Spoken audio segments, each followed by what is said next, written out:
Hello everyone, in this video lecture we are going to solve some assertion and reasoning type question answer.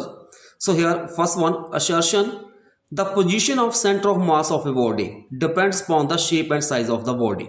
जो center of mass जो है किसी body का, उसकी जो position आएगी विद इन द बॉडी वो डिपेंड करती है शेप और साइज ऑफ द बॉडी के ऊपर।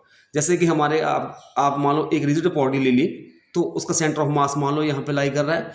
सेंटर ऑफ मास क्या होता है? A point where whole mass of the body were suppose to be concentrated. अब अगर मान लो आपने कोई बॉडी ले ली, उसकी शेप इस तरह से है, मान लो इस साइड से उसका साइज ज़्यादा है, इस साइड से थोड़ा कम है, तो हमारे पास इसका सेंटर ऑफ मास यहाँ पे नियर बॉडी यहाँ पे लाई करेगा। तो जो सेंटर ऑफ मास जो है बॉडी का वो उसके साइज और शेप के ऊपर डिपेंड करता है।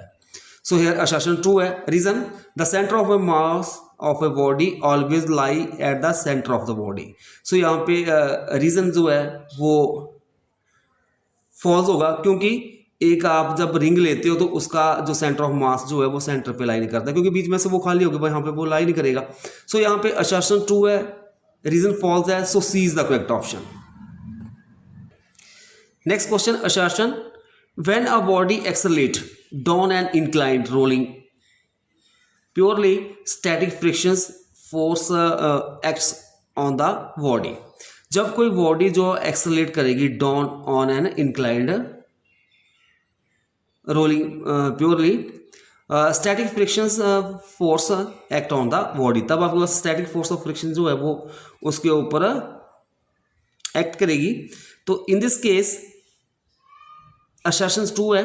Reason: point of contact of the body with incline remains at rest. जो पॉइंट ऑफ कॉन्टैक्ट होगा बॉडी का with incline remains at rest. So reason भी ट्रू है, also reason is the correct explanation of assertion. So यहाँ पे A option correct option होगी। Next question, assertion: moment of inertia is always constant. Assertion false है, क्योंकि जो moment of inertia है वो ऑलवेज कांस्टेंट नहीं रहता है। Next, the moment of inertia is not constant, but depends upon orientation and position of the axis of rotation with respect to the body as a whole. For a given body, the given axis of rotation, it also depends on the shape of the body, that is distribution of mass of the body about the given axis. Reason: angular momentum is conserved, that is why moment of inertia is constant. So reason भी false है। Here assertion is false, also reason is false, so D option correct option होगी।